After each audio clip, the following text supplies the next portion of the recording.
Olá, pessoal, tudo bem? Boa tarde. A gente está aqui hoje no segundo encontro do curso básico de formação de extensionistas do INCERTO, né, que é o Núcleo pela Diversidade Sexual e de Gênero da Unimontes, aqui em Montes Claros.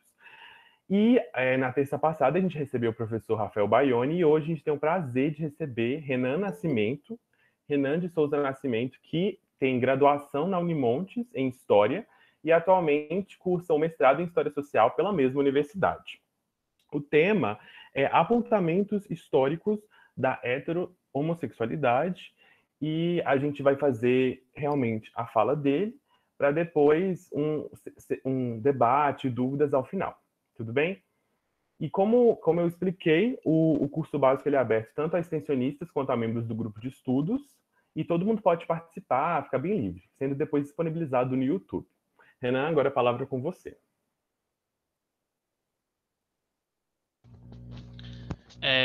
Primeiro, né, perguntar se a gente não vai se apresentar todo mundo agora. Não é melhor? Eu acho que fica melhor a apresentação ao final, porque aí fica mais fácil de cortar o vídeo, sabe? Ah, tá, ok. Então, gente, boa tarde. É um prazer estar aqui com vocês. Estão me escutando bem, né? Meu nome é Renan de Souza Nascimento, né? Eu sou mestrando do PPGH, sou orientando de Cláudia Maia. E desde a graduação eu venho pesquisando sobre textos médicos legais brasileiros na década de 30 sobre inversão sexual masculina, né, ou homossexualismo.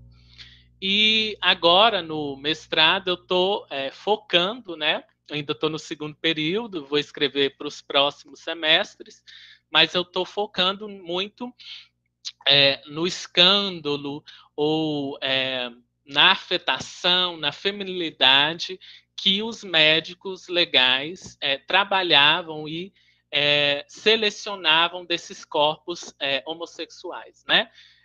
Um livro produzido, né, num contexto de Salvador e outro livro produzido no Rio de Janeiro, né?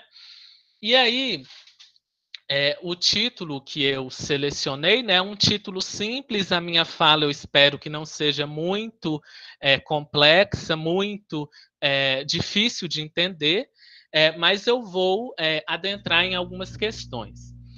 O título é Apontamentos Históricos sobre a Heterohomossexualidade, e eu também vou fazer um adendo no Brasil, né? Eu vou passar primeiro por uma introdução, depois a gente vai comentar um pouco sobre a heterossexualidade, a homossexualidade, o surgimento dessas categorias, dessas identidades. Depois, vou apresentar um pouco da percepção da heterossexualidade como um regime político, né, e não apenas como orientação sexual. E no final mesmo eu vou falar um pouco sobre críticas, né, a esse binário hétero-homo, né? Então, quando a gente começa a pensar sobre sexualidade, muito do que se pensa, do que se discute, é de que a sexualidade ela é inata, né? Ela emerge do corpo, então a gente não tem domínio sobre ela. O senso comum fala muito isso, né? E de que a sexualidade ela existe desde que o homem surgiu na Terra, né? E nessa perspectiva também se diz que a homossexualidade ela também está presente na Terra e nas relações humanas desde a antiguidade, e que essa homossexualidade ela também está presente nos animais, né? Se tem essa colocação além das relações humanas. Só que se a gente for olhar com um ponto de vista mais apurado, a gente vai perceber que as categorias, né, que eu estou destacando aqui hoje, de heterossexualidade e de homossexualidade, elas são categorias muito mais recentes do que a gente pensa, né? São categorias que são produzidas no século XIX, né? O que a gente tem antes são práticas, né, homoeróticas, práticas de pessoas de sexos diferentes, né, se é que a gente pode colocar dessa maneira, mas não com a perspectiva de ser uma sexualidade e muito menos ainda de uma sexualidade pensada simplesmente por um prazer, né, e não por uma reprodução. Essa sexualidade pensada por um prazer, ela é muito recente, ela é do século XX. Mas aí, então, vamos entender como surge essas categorias. No final do século XVIII e início do século XIX, a gente tem um movimento de fortalecimento do capitalismo, né, advindo da Revolução Industrial ou das revoluções industriais, e a gente percebe também que, principalmente no século XIX, o corpo ele é elegido, né, ele é selecionado como uma plataforma ou um campo de disputa política, né? Além de ser um campo de disputa política, é também através do corpo dos cidadãos, né, pelo mundo afora, que se vai pensar, por exemplo, em trabalho, se vai pensar em emprego, se vai pensar nas categorias de doença. E o filósofo Michel Foucault, né, ele diz no História de Sexualidade dele, História da Sexualidade 1, A Vontade do Saber. Ele trabalha que no século XIX a gente tem ao invés da gente ter uma repreensão da sexualidade, em termos de proibição de se falar do sexo, ou de interdição mesmo de determinadas práticas, para ele, no século XIX, o que ocorreu foi a produção, a fabricação de práticas sexuais no discurso e a produção de identidades, de conceitos, né? Então, ele vai trabalhar muito nesse livro como que, ao invés da gente ter um silenciamento, né, por exemplo, do que se entende como homossexualidade, o que ocorreu foi uma produção dessa identidade homossexual, né? Então, emergem no século XIX reflexões sobre normalidade e anormalidade, né? Reflexões sobre saúde e enfermidade, não só relacionada à homossexualidade. Então, a gente vai ter uma série de ações burguesas, né, e médicas, por exemplo, sobre as prostitutas, em cima dos alcoólatras, sobre doenças como a sífilis, a gonorreia, né, e também com a questão da loucura, né? Mas aí qual é o ponto? Com esse interesse muito grande da medicina nesse século XIX, principalmente a partir da segunda metade do século XIX, nos corpos, né?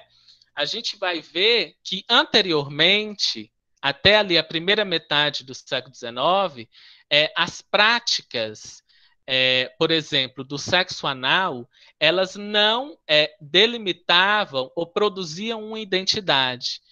O que se tinha até o momento era a palavra, o conceito de sodomia, né, que era um pecado da Igreja Católica, que dizia respeito à prática anal entre homens e, inclusive, de homens com mulheres. Só que essa sodomia não marcava o indivíduo. A questão que a religião percebia e enfocava era a prática e não a identidade. Com a medicina e com esse interesse todo nos corpos dos indivíduos, a gente vai ver uma virada nisso, né? E aí o Michel Foucault ele fala que se produz então pela medicina uma identidade que marca a alma do indivíduo, né? Então, se antes a preocupação da Igreja Católica era com a prática, essa prática de sodomia que se repetia, que era pecaminosa, a preocupação da medicina na segunda metade do século XIX será com essa identidade, que aí vai marcar o indivíduo para sempre. Ele não vai poder se desvencilhar, sair da sua prática. Né? Então, se alguém pegou um homem fazendo sexo com outro homem a partir dessa visão da medicina, automaticamente ele será homossexual. E aí se vai, os médicos de então vão pesquisar sinais, né, dessa identidade. Então eles vão voltar lá atrás e falar, olha, a criança foi mal criada, né, ou só ficou com a mãe. Essa criança, esse adolescente, ele não foi incentivado a trabalhar, né? Então ele ficou muito preguiçoso e passou a admirar muito, por exemplo, panos, cores, né? E ficou mais feminino. Então, os médicos, eles vão produzir uma essência homossexual, né? E ao passo que eles vão produzir essa essência, esse fundamento homossexual, eles vão marcar esse indivíduo como um doente, né? Então, não é uma produção que vai falar, olha, vocês homossexuais são só uma alternativa à sexualidade normal. Não. Vocês são uma degeneração, uma perversão, né, daquilo que a gente entende como normal, como norma. E aí que a gente entende que a sexualidade ela não é natural, né, no sentido de que ela não vem da natureza, mas ela é um construto social e um construto histórico muito específico, né, da Europa e desse contexto médico. O primeiro médico, né, a falar sobre homossexualidade, né, há uma disputa, né, entre os teóricos em quando surgiu a palavra homossexualidade. Mas o primeiro que se considera mais foi o Karl Benkert, né? E ele escreveu sobre a heterossexualidade, ele cria também esse termo, ele utiliza, e também sobre a homossexualidade. E, na visão dele, a homossexualidade seria uma versão benigna da sexualidade normal, a hétero, né? Só que com o tempo, né, outros autores vão também discutir essas questões e vão entender a homossexualidade como algo menor, né, como algo que deveria ser, de alguma forma, tratado ou criminalizado também. Né? E aí, a gente tem uma medicina, né, que é a medicina sexológica, né, que vem de uma psiquiatria, né?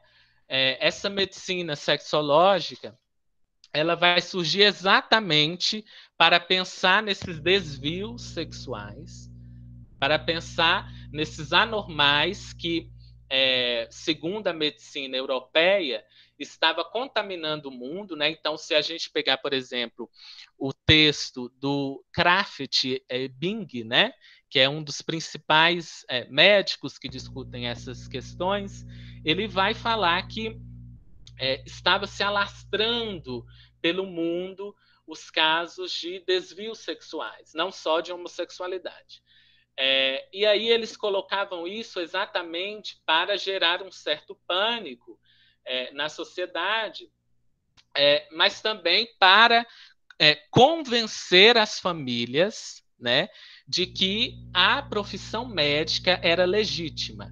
Então a gente percebe que foi em cima, eu falo isso inclusive na minha monografia, foi em cima dos corpos, das abjeções, né, dos corpos dos discriminados, dos corpos daqueles não heterossexuais, que a medicina e principalmente a sexologia se legitimou, né? Se produziu como um campo legítimo de intervenção nas famílias.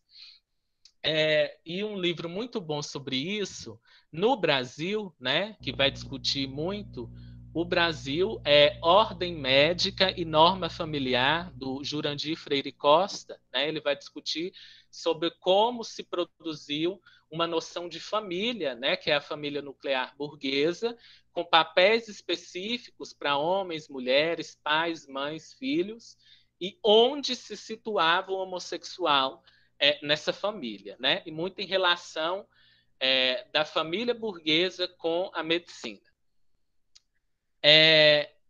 Aí a gente vai ver nesse texto, o livro chama, peraí, gente, Psicopatias Sexuales, do Richard von Krafft-Ebing, né? Que era um médico que tinha ido para a Alemanha e estava discutindo essas questões nesse livro. Nesse livro ele discute sobre inversões sexuais, sadismo, necrofilia, sobre frigidez, né? E ele vai se debruçar sobre as características que definiam um homem e uma mulher sadio, né? E ele também vai categorizar muito das sexualidades e das práticas desviantes. E aí o interessante é que nesse livro ele vai trabalhar um pouco sobre a heterossexualidade. E aí eu vou já indico um outro livro, né, que se chama A Invenção da Heterossexualidade, do historiador Jonathan Ned Katz, né? Jonathan Katz. Esse livro é muito bom porque ele vai mostrar que a heterossexualidade ela também é uma invenção, ela também foi um esforço teórico para controlar determinados corpos e determinadas pessoas. E a gente tem uma concepção hoje de que a heterossexualidade ela já nasceu, né? Se a gente for pensar, ela sempre foi tida como a norma, né? Só que o Krafft-Ebing ele vai colocar a heterossexualidade como nesse texto, né? Como também um desvio sexual. Então ele não colocava a heterossexualidade como a gente pensa hoje, como a norma ou como a sexualidade normal. Não, ele vai falar que era também uma perversão ao lado da homossexualidade. Então eu vou pegar aqui trechos e vou ler para vocês desse livro, que é muito interessante para a gente pensar como que se produziram essas categorias que a gente tem hoje como universais, que são a heterossexualidade e a homossexualidade. Então, nessa pegada de discutir a heterossexualidade como uma perversão, né? Ele vai falar, por exemplo, que haviam casos de homens, né, heterossexuais que eram fissurados em determinados panos ou determinadas roupas, né? Então ele vai falar assim sobre algumas mulheres, né, que estavam se sentindo constrangidas pela perseguição de homens heterossexuais sobre os seus lenços, né? Ele vai colocar assim um relato de uma mulher, a mulher falando no livro do Krafft-Ebing. Eu conheço um certo cavalheiro e quando o vejo à distância, somente preciso puxar o meu lenço um pouco para fora do meu bolso para ter certeza de que ele me seguirá como um cão segue o seu dono. Onde quer que eu vá, ele irá atrás. Mesmo que esteja em uma carruagem ou fazendo algo de importante, ao ver o meu lenço, interromperá tudo para seguir-me, isto é, seguir ao meu lenço. Então, ele fala que esse era um caso de um homem heterossexual que tinha um fetiche em lenços, né? Aí, o Jonathan Katz, né, no livro A Invenção da Heterossexualidade, ele também vai trazer um outro médico, né, que era o James Kiernan, né, dos Estados Unidos, e ele produziu um artigo em 1980, em 1882, trabalhando também a palavra heterossexual. Para ele, heterossexual era um hermafrodita psíquico. Como assim? Ele entendia a heterossexualidade como uma pessoa que tinha um sentimento, olha como ele falava, um sentimento masculino pelas mulheres e um sentimento feminino pelos homens, ao mesmo tempo. Então, o heterossexual, para ele, seria aquele desvio sexual, né? Aquela pessoa que tinha um desvio sexual que se atraía pelo homem e pela mulher, né? É, então, muito diferente do que a gente entende hoje como a heterossexualidade exclusiva, né? Voltando ao Krafft Ebing, ele também vai trazer um caso que ele não vai colocar o nome do caso, né? Que era um senhor que foi até ele e percebam como que nesse momento que ele vai descrever esse senhor, a heterossexualidade ela não estava apartada, não estava fora, longe da homossexualidade. Eram questões muito próximas. Então ele discutia muito a heterossexualidade próximo de um fetiche, né, de uma doença, de um desvio psíquico, né? Ele vai falar assim, o Senhor Z, né? O Jonathan vai falar, o historiador. A história de um certo senhor Z, um holandês de 36 homens, de 36 anos, chama a atenção. Por motivos familiares e de negócios, o senhor Z precisa casar-se e consulta o Krafft Ebing, ansioso em relação à sua futura virilidade como marido. A família e as obrigações sociais do senhor Z estão em desacordo com as suas inclinações eróticas.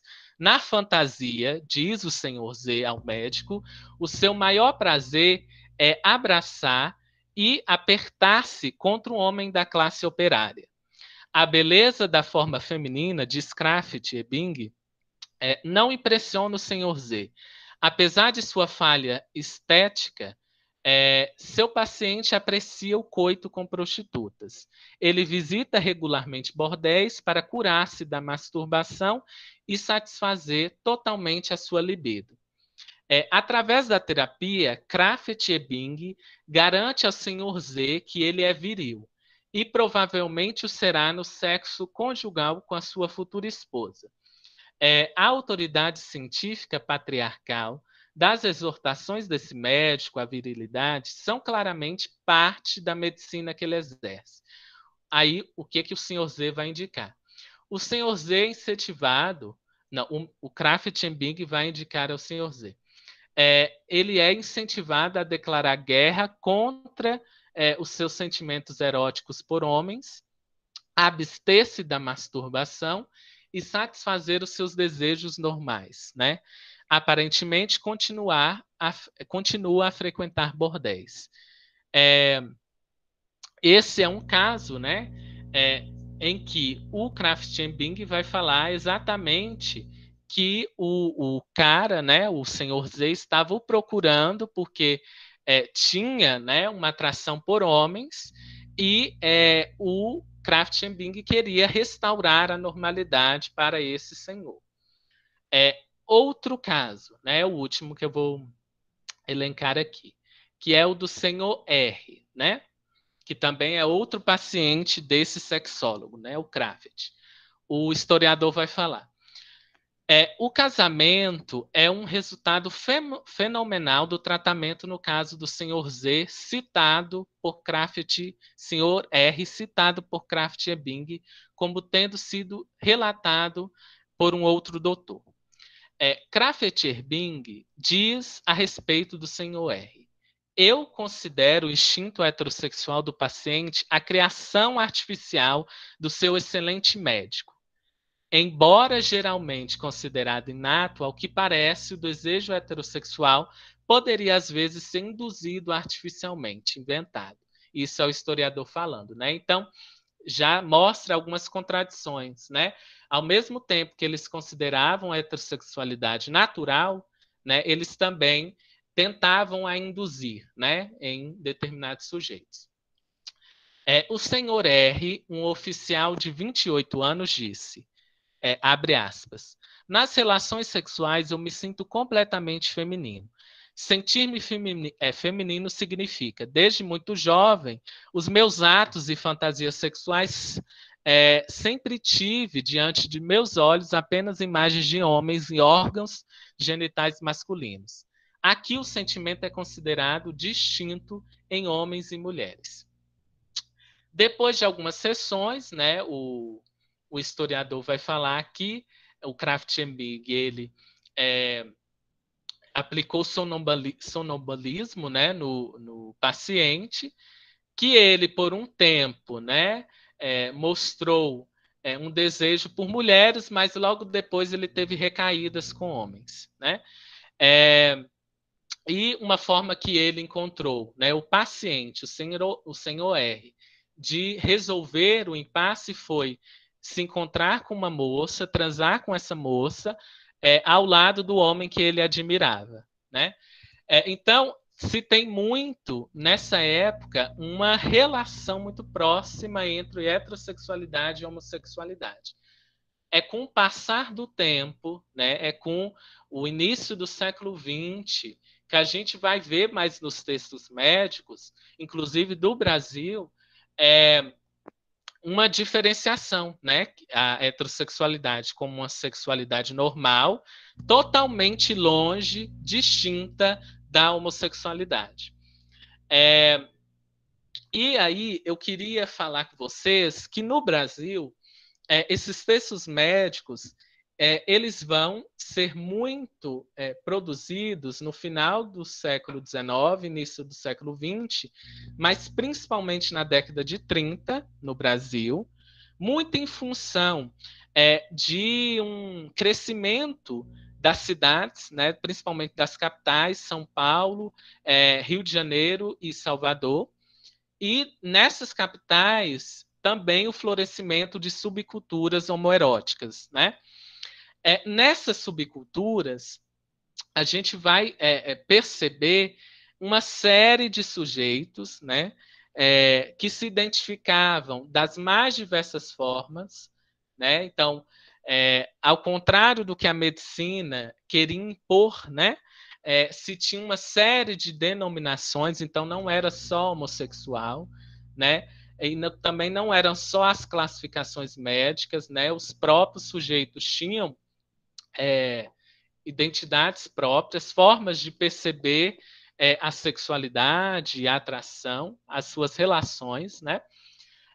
E esses livros, eles vão muito relacionar um desvio sexual a um desvio moral e também associar a cor, né? Associar a negritude. Então, por exemplo, no livro A Inversão dos Sexos, né, de um médico baiano chamado Estácio de Lima, ele vai pegar, né, prisioneiros negros e vai falar que a tendência, né, de criminalidade desses sujeitos indicava também um homoerotismo. Então, também se fazia essa associação entre criminalidade, raça e homossexualidade. Isso, né, esses textos médicos que vão patologizar, né, os desvios sexuais. E por que eu falo tanto em homossexualidade e homossexualidade masculina? Porque se pesquisou muito pouco sobre lesbianidades, né? Porque não se entendia que as mulheres poderiam ter, muitas vezes, desejos por outras mulheres, né? Os próprios médicos, às vezes, não queriam levar muito a sério as relações entre mulheres, né? Seria mais perigoso, de certa forma, os homens, né, se desviarem desse caminho natural, né, que seria de serem pais, de serem trabalhadores, né, e de terem uma família monogâmica heterossexual. E aí esses textos eles vão ser fortes até os finais da década de 30. Depois a gente tem, né, a Segunda Guerra Mundial, e aí para de vir para o Brasil as principais inspirações sexológicas desses médicos, que eram os textos europeus, né, que já tinham uma tradição de pautar o mundo, né, entre o normal e o anormal. Esses textos eles vão perder força, né, eles vão continuar, mas não com tanta energia, e também o próprio impacto do Holocausto, né, sobre o imaginário da época fez com que os médicos largassem essa temática, né, e fossem trabalhar com outros pontos, né? Exatamente porque eles perceberam também que era difícil demais e muitas vezes não era certo, né, que essa homossexualidade seria curada, né? Eles perceberam um pouco do fracasso dessas teorias. E aí eu queria já dar um salto com vocês e pensar que a gente vai ver, né, na década de 60, uma mudança na heterossexualidade, né?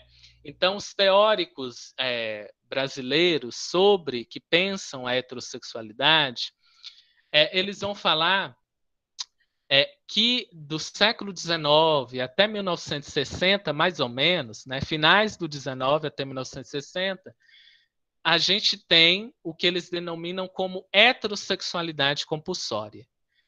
Então, aqui não é mais a heterossexualidade como uma orientação, mas como uma norma, como um regime político que produz discriminação, violência e que silencia, né, no caso, por exemplo, da Adrienne Rich, né, que pensou o conceito de heterossexualidade compulsória, que é uma feminista, né, era uma feminista.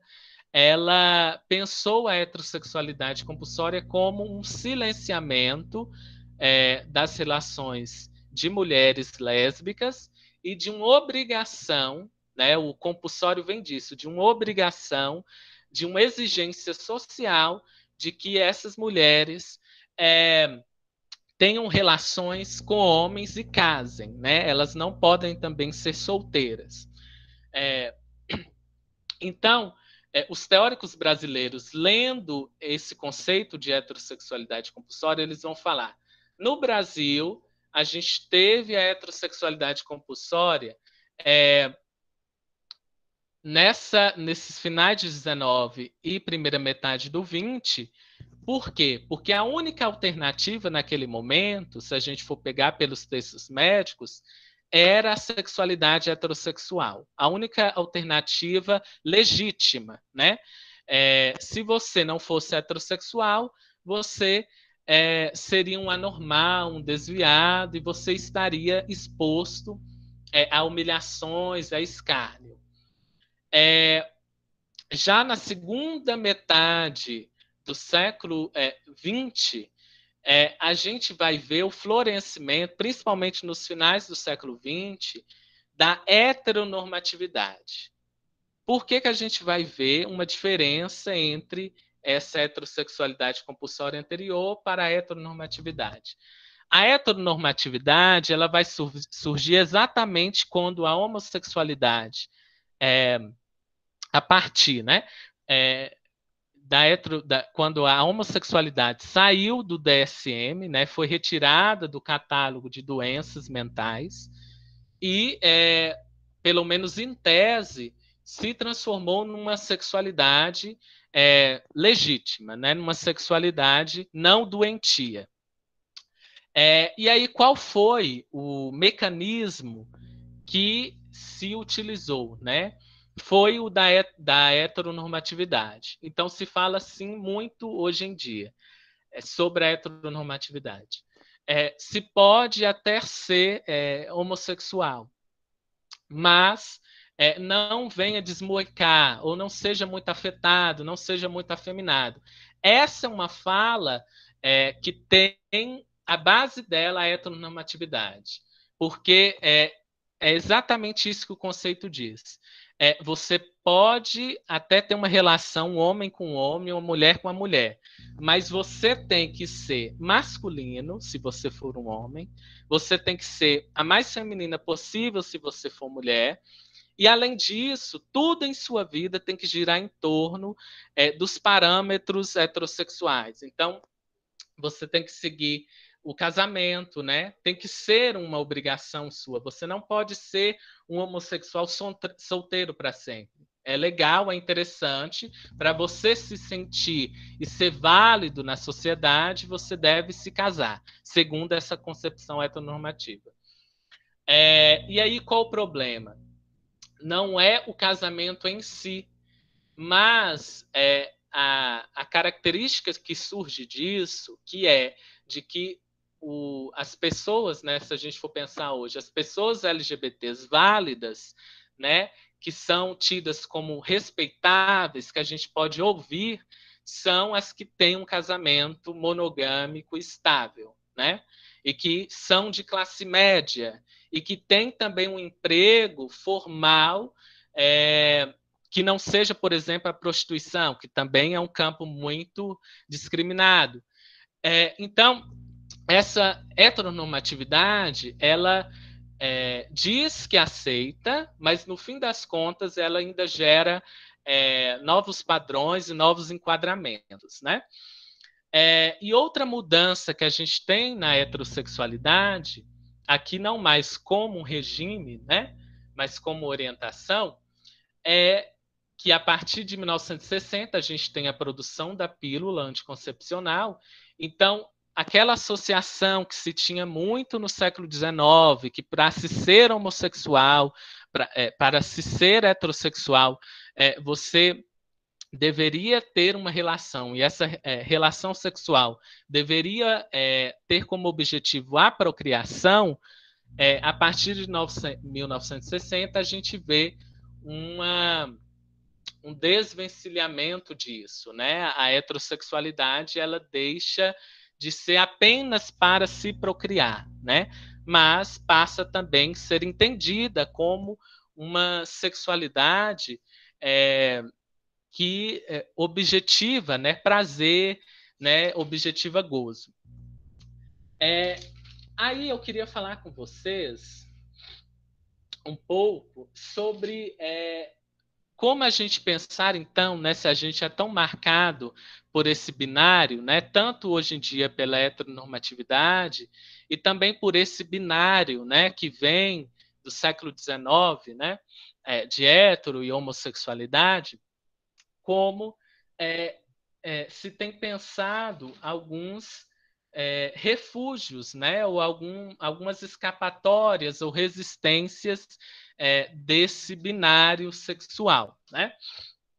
Primeiro, assim, que o binário hétero-homo, ele não dá conta de explicar realmente a realidade das relações sexuais humanas, né? E pensando no Brasil, por exemplo, a gente tem até 1960 e ainda muito em voga nos meios rurais, né, no interior do Brasil, uma divisão entre o homem e a bicha. Essa é a divisão sexual que se tem em alguns recantos do país, né? Então, ao invés de se falar em heterossexual, em homossexual, se fala no homem, que seria aquele homem que tem um casamento ou que se relaciona com mulheres, mas que também se relaciona com homens. Mas qual é a questão? Ele só se relaciona com homens de forma ativa, né? Ele nunca é passivo. E aí, ao contrário desse homem, a gente tem a bicha, né? Que é aquele sujeito o mais feminino possível, né? A sociedade pinta como muito afetado e sempre passiva, né? Inclusive quando, por exemplo, vocês podem perceber, uma bicha afeminada fala que não é passiva, a cabeça do povo buga, né? Porque se tem essa concepção que ela é, ela tem que ser quase morta na cama, né? E aí, o, quando a gente percebe que o homem nessa concepção, né, ele tem uma relação com uma mulher, tem relação com o homem, mas não deixa de ser um homem, né, a gente percebe que é uma divisão binária muito diferente do heterossexual e do homossexual, né? O heterossexual é, seria aquele sujeito que tem uma relação com o sexo oposto, estritamente, e o homossexual, aquele sujeito que tem uma relação com o mesmo sexo, exclusivamente, né? Além disso, a gente pode perceber também uma forma, né, de resistência a esse binário heterossexual homossexual, as identificações que se produziram há muito tempo no Brasil, mas que se tem também discutido muito hoje em dia, né, da sapatona, né, da caminhoneira, da bicha afeminada, né, do viado, e essas identidades não como uma categoria de ofensa, né, não como um xingamento, mas como uma percepção da própria pessoa, né, eu sou bicha, eu sou afeminado e não sou esse homossexual, não sou essa lésbica que se pensa, ou, por exemplo, não sou essa lésbica normativa, né, muito feminina. Além disso, a gente pode perceber o limite desse binário, né, heterossexual, homossexual, porque também se explodiu nos últimos tempos, né, uma série de categorias sexuais e de gênero que vão rechaçar essa classificação anterior, né? Então a gente já tinha o bissexual, né? Se produziu também, né? E a gente não pode ter receio de falar que essas identidades são produzidas, porque são, elas fazem parte de todo um construto social, inclusive dos movimentos sociais, né? Que vão definir de uma forma ou outra essas identidades. Se tinha bissexual, e aí também se pensou em pansexual, né? E tem uma série de pessoas que se identificam como pansexuais e tem grupos, né? Inclusive de militância pansexual e bissexual. Se começou, principalmente na década passada, a se falar em pessoas não binárias, né? De pessoas trans não binárias, e que tem um desejo, né? Tem uma orientação sexual que não se limita, né, a essas classificações que são, por si só, violentas, né? Do que seria esse homem normal e dessa mulher normal, né? Porque quando a gente pensa na heterohomossexualidade, apesar da homossexualidade ser discriminada, né, essas duas identidades elas estão a todo momento dentro do binário do gênero, né? Então nunca se pensou, por exemplo, em travestis, mulheres trans homossexuais. Quando essas categorias surgiram, não se dá, né? Não se concilia na cabeça da medicina, por exemplo, né? Uma identidade trans como sexual, exatamente porque a homossexualidade e a heterossexualidade elas foram produzidas a partir de uma perspectiva binarista de homem e de mulher, né? O que a gente hoje entende como cisgeneridade, né? Aquelas pessoas que não são transgêneras, né?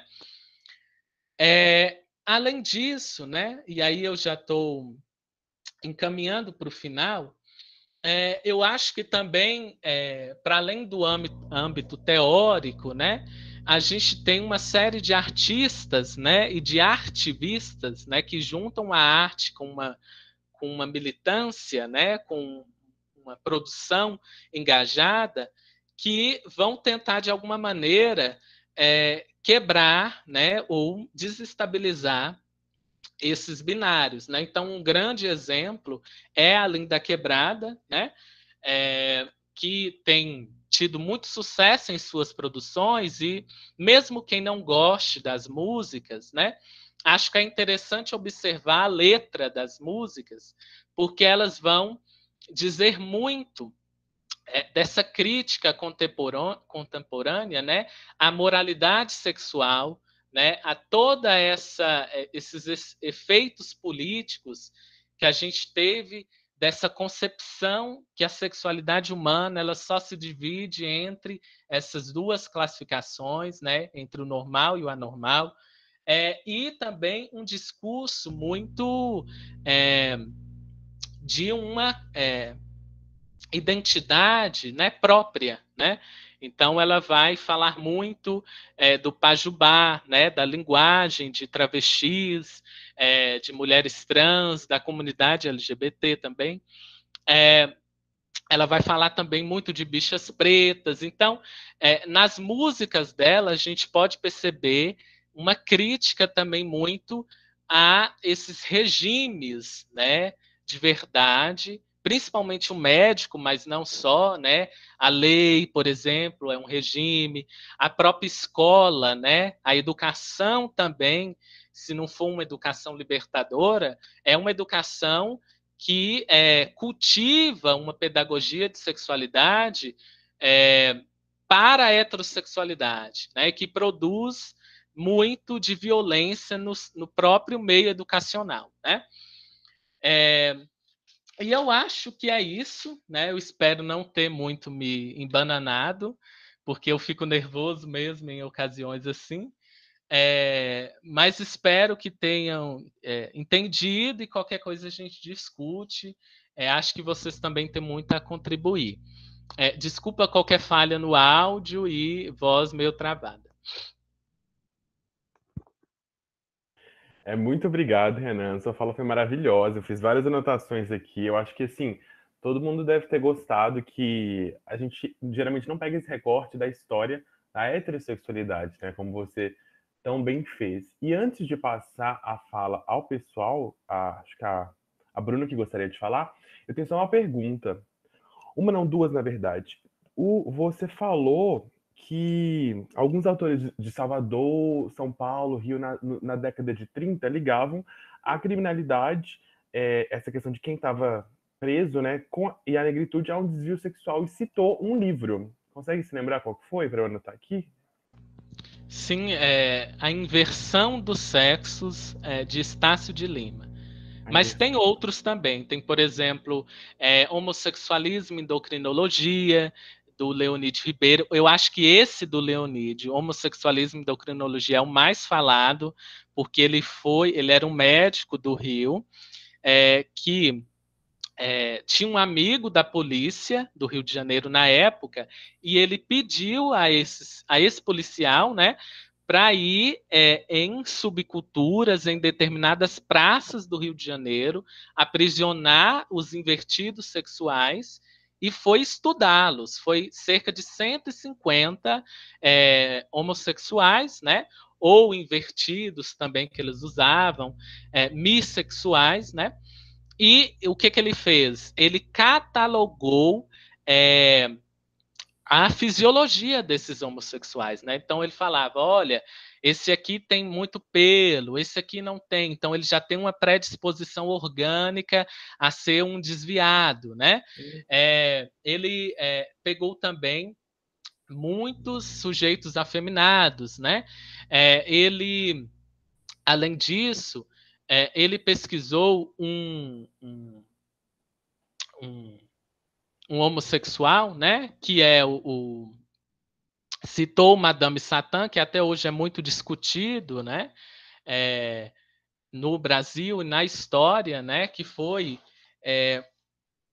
muito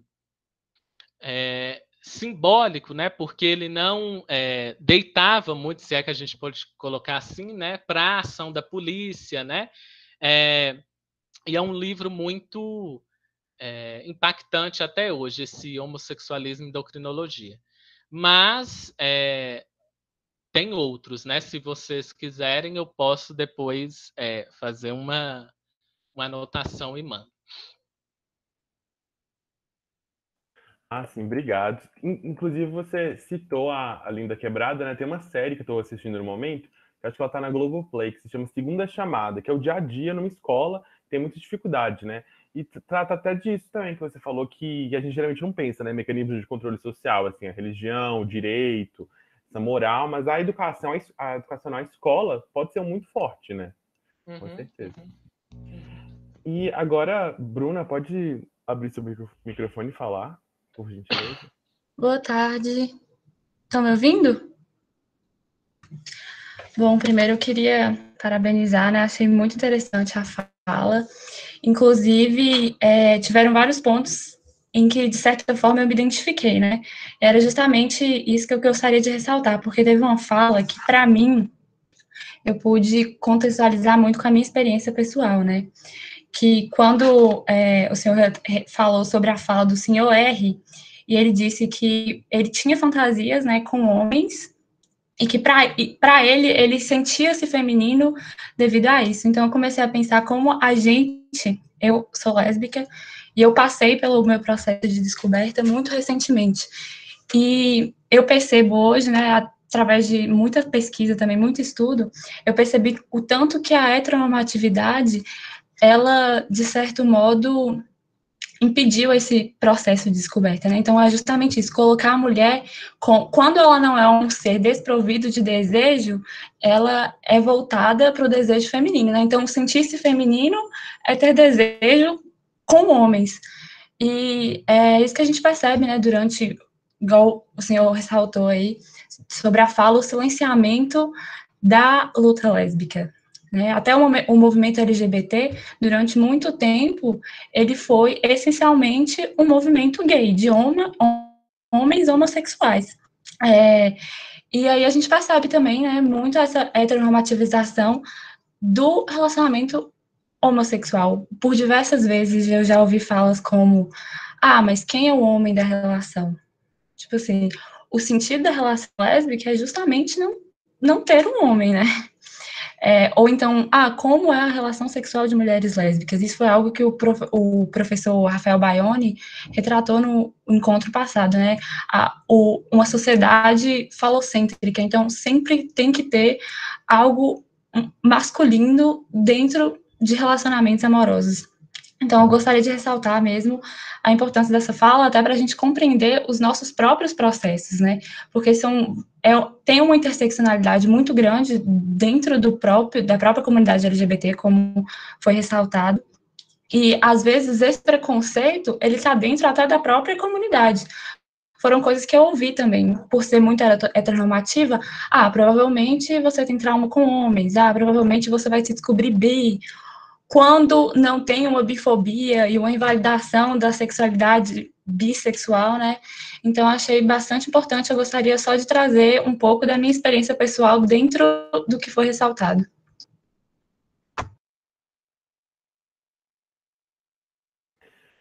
Ah, sim, ok, Bruna. Gente, eu tô sempre assim, lembrando de alguma série, algum episódio que eu assisti. Só que isso que você falou me lembrou muito o último episódio de Euforia. Não sei se alguém assistiu essa série. Só que tem uma personagem lá, a Jules, que ela é uma mulher trans. E ela, assim, passa o episódio todo foi ela conversando com a psicóloga, e aí ela fala assim que, tá questionando muito a vida dela, toda a existência, porque ela percebeu, assim, que tinha todo esse orgulho de ser uma mulher trans, só que, assim, tudo isso foi porque assim, estava se sentindo cada vez mais mulher, só que para ela, ela percebeu que uma mulher era gostar de homem, né? Então, assim, quanto mais desejada ela fosse para os homens, se fizesse desejada, ela mais mulher iria se sentir, né? Então, me lembrou muito esse trecho. Então, e a série eu recomendo para todo mundo, né? Bem legal. A gente pode até falar sobre no nosso Instagram futuramente. Alguém tem mais algum Ah, é verdade, né, Emily? Alguém tem mais algum comentário que gostaria de fazer antes da gente partir para a apresentação? Professor Marcelo, professor Simone, mais algum extensionista, membro do grupo de estudos? Eu tô aqui só agradecendo, né? Entrar para agradecer mais uma vez, Renan. Ele foi extremamente didático, como sempre, trouxe uma abordagem muito importante, necessária, né, para nossa reflexão nesse momento. Quando nós pensamos nessa ideia, né, de trazer os aspectos históricos da construção da ideia da heterossexualidade, é interessante que a gente observe que é recente, na verdade, essa história, né, da heterossexualidade enquanto construção social. Então, século XIX, mais ou menos, né, quando se sedimenta essa construção social.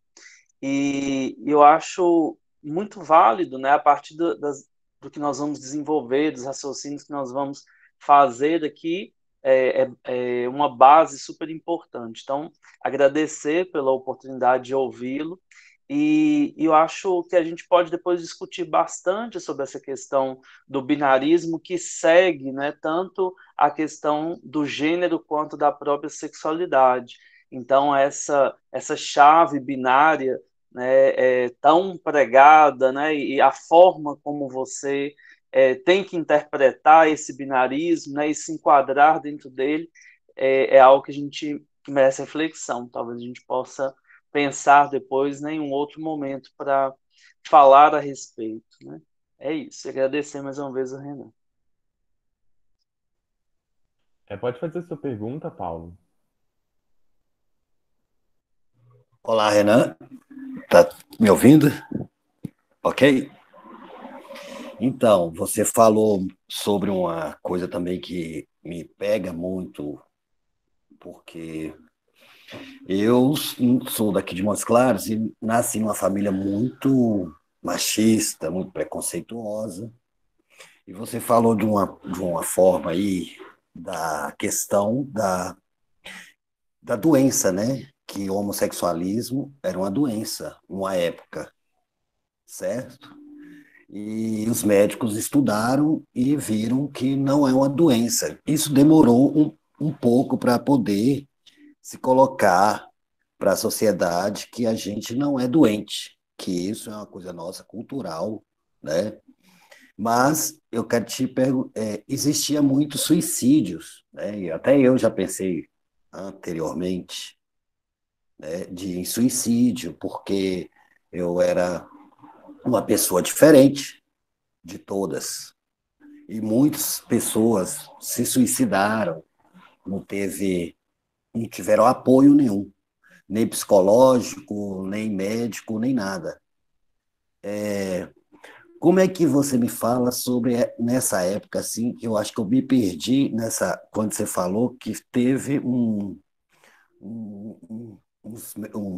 como fala, os médicos se colocaram para poder mudar, para poder reverter essa situação dentro desse contexto do homossexual, assim, você me falou e eu me perdi. E depois eu queria que você me falasse do nome do livro, Inversão do Sexo, do autor.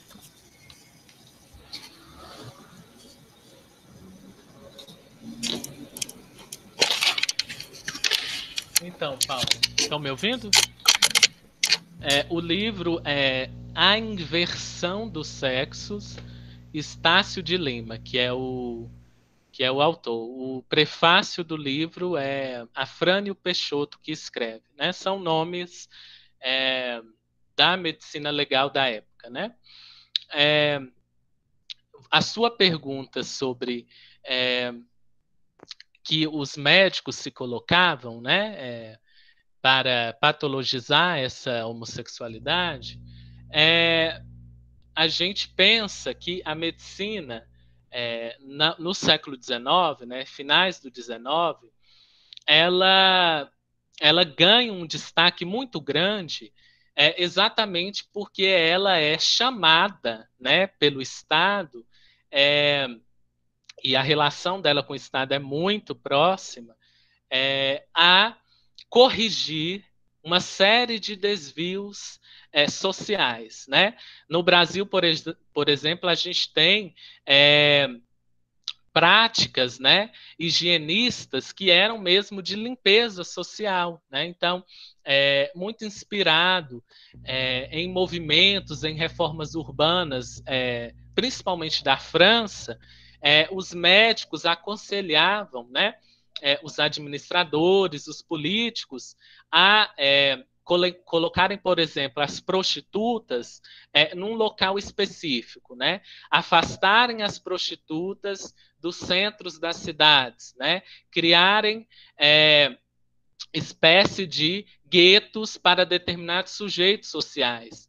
E isso fez com que, né, as cidades, a própria arquitetura das cidades, fosse pensada de uma forma higienista e procurando esconder, né, essa palavra, esconder e fazer desaparecer esses anormais, né?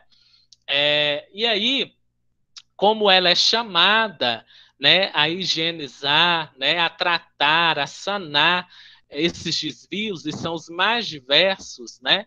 Inclusive no Brasil, como eu falei, a gente nunca pode esquecer que a questão racial predominava, né? Então, a gente tem, né, por exemplo, o próprio Monteiro Lobato, né? Ele se engajou muito em clubes, né, instituições eugenistas, né, que eram instituições de melhoramento racial, né, e que pregavam exatamente um embranquecimento da população.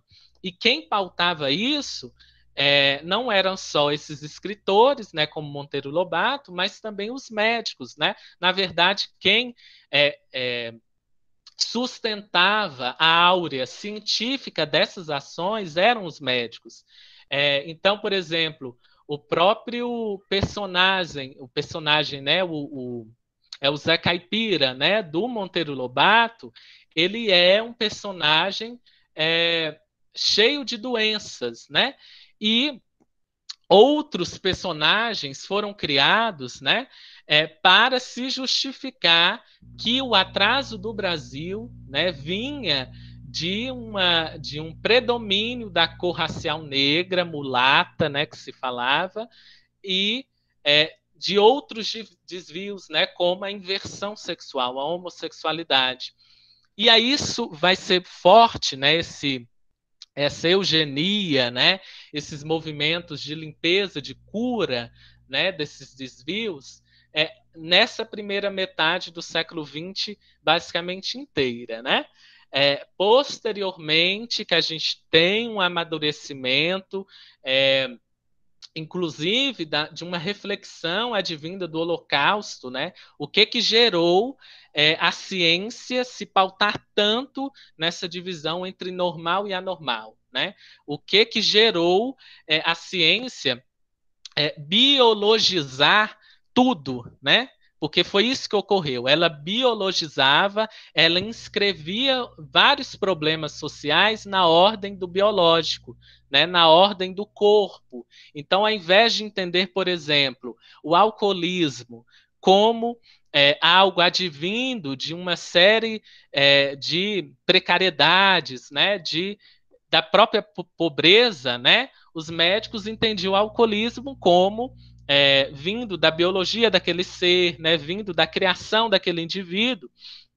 E isso fez com que se produzisse uma série de prisões, né, uma série de discriminações e o próprio Holocausto, né, porque o Holocausto não só geriu só a vida e se matou só judeus, né, mas como também homossexuais, ciganos, testemunhas de Jeová, então uma série de diferenças, né?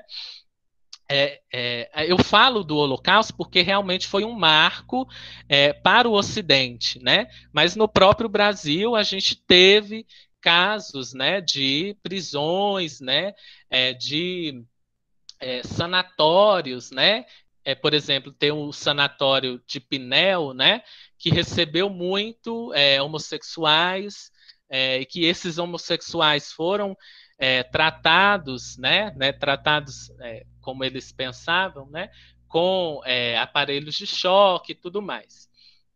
Então, foi nesse sentido que eu falei de médicos se colocando na arena pública como os curadores, né, aqueles que tratavam esses desvios, né, não só o homossexualismo.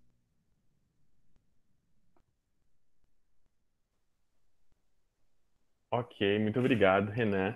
Agora a professora Simone pediu para falar. Passo a palavra para a senhora. Obrigada. Eu quero primeiro, claro, né, parabenizar a Renan. Ele sabe que eu sou fã incondicional, não perco a oportunidade de ouvi-lo de jeito nenhum. Aprendo demais com você e você sabe disso, né? Então hoje, como sempre, aprendi demais.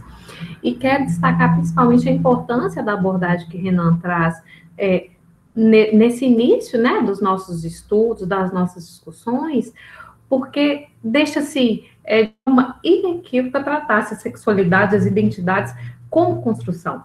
E aí, quando o Paulo Roberto pergunta, né, a respeito desse papel da medicina, das ciências como tal, eu gosto sempre, e nos meus grupos de estudo eu sempre trazia isso, até porque é parte da minha pesquisa, eu gosto sempre de sugerir também que quem tiver interesse de se aprofundar, que leia um pouco sobre o contexto geral, porque, na verdade, os discursos que foram construídos sobre sexualidade, sexo, sobre os corpos, eles estão inseridos dentro de um contexto maior, que foi esse projeto de modernidade, né? E aí, quando a gente fala dos binarismos, das dicotomias, das hierarquias que elas foram construídas, foi como uma base mesmo de um projeto que perpassou tudo, na verdade, né? Modelo de Estado, de família, das instituições sociais.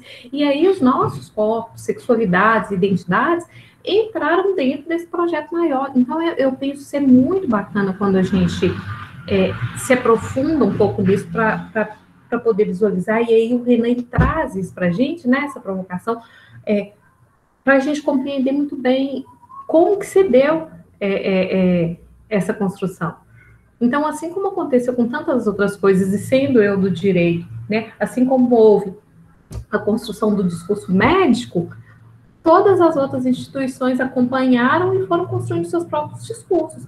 Então, a gente tem o discurso dentro do direito, a fim de hierarquizar, né, a fim de legalizar e legitimar esse binarismo, né, nos discursos religiosos. Então, a gente tem a ideia do que é pecado, o que não é pecado, o que é lícito e ilícito, o que é normal ou anormal. Então, se a gente pega nesse período específico, aí por que fala desse período específico? Porque é exatamente o momento em que está sendo construída essa base desse projeto de modernidade. Então, em todas as instituições, em todos os discursos, nas mais variadas áreas, né, do conhecimento e do pensamento humano, a gente vai conseguir ir destacando isso aqui no Ocidente, né, gente? Vamos fazer essa delimitação aqui, porque em outros lugares, em outras culturas, as coisas aconteceram diferentes. Mas para a gente consegue identificar esse binarismo, essa hierarquização, essa dicotomia em quase todos os discursos. Então, Renan, nossa, como que é importante essa discussão que você traz, né? Dentro dessa delimitação aí da medicina, das ciências, mas eu vejo aqui muita gente do direito, e eu não poderia, de jeito nenhum, como pesquisadora de gênero, como professora do direito, deixar de provocar, que eu acho imprescindível, principalmente para quem está nesse processo ainda de formação, de procurar saber o papel que o direito desempenhou e desempenha como legitimador desse discurso, né? Não é a gente hoje que falou de medicina, de ciência geral, mas o direito fez e continua fazendo isso, né? Então é importante demais a gente... eu queria, era isso, trazer essa provocação e dizer que vale muito a pena ler um pouco, né, a respeito dessa construção da modernidade, para a gente ter essa visão ampla.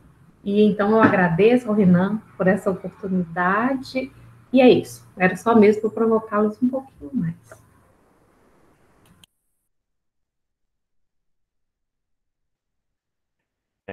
Excelente comentário, professora Simone.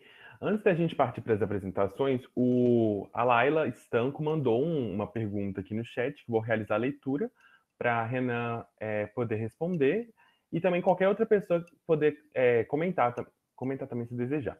As ciências médicas foram grandes influenciadoras da condição e leitura de sujeito biopsicossocial durante séculos. Apesar de não ser o único fator preponderante para a manutenção de estigmas acerca da sexualidade e da própria leitura do que é a sexualidade, ela ainda hoje é influenciadora nessas ideias binaristas ideias binaristas e da heteronormatividade, ou já não se tem mais neutralizado e restringido? Eu acho que só modificou, de certa forma, o gerenciamento da medicina sobre determinados corpos. Porque se a gente pensar, ao mesmo tempo que na década de 1970 a gente tem a Associação Americana de Psiquiatria tirando a homossexualidade do catálogo de doenças, né? A gente vê que até esses dias atrás a transexualidade ela era uma doença, né? E inclusive ela é uma das identidades, né, mais estigmatizadas e as pessoas trans vivem refém, né, muitas vezes desse saber médico, né? Então não adianta muitas vezes, né? Isso tem melhorado um pouco, né? Principalmente com decisões do STF sobre nome social, sobre é, é, sobre emprego para pessoas trans, né? Mas a própria cirurgia de redesignação, né? Se exige menos hoje do que se exigia anteriormente, mas ainda assim, né? Não é a própria pessoa, né? Com sua identidade que vai conseguir ela por si própria realizar uma cirurgia, né, de redesignação. Ela precisa da chancela do saber psiquiátrico, do saber psicológico, né, que muitas vezes trata esse indivíduo. Aliás, a base do saber médico sobre a transexualidade ela é uma base que patologiza, né, que entende as identidades trans como uma doença mental, né? E que precisa ser de alguma forma confirmada, né? Então, ao invés de você escutar o que aquela pessoa diz, né? Entendê-la, né? A medicina faz a partir dos padrões, aí que está o problema, né? A medicina, o direito, elas não estão numa bolha social, né? Então, tudo que a gente tem de problemático aqui, ela leva e ela ajuda, ela constrói, né, esses binarismos. Então, ela se baseia nesses binarismos. Então, por exemplo, uma travesti que quer, por exemplo, colocar seio, né, de uma forma legal e não quer, né, performar o que se entende como uma feminilidade clássica, né? Ou seja, ela não quer ser esse padrão mais clássico de feminilidade, né? Ela muitas vezes pode ser impedida, né? Porque eu não sei como estão essas questões agora, porque eu não sei nem se saiu o último catálogo de doenças internacionais.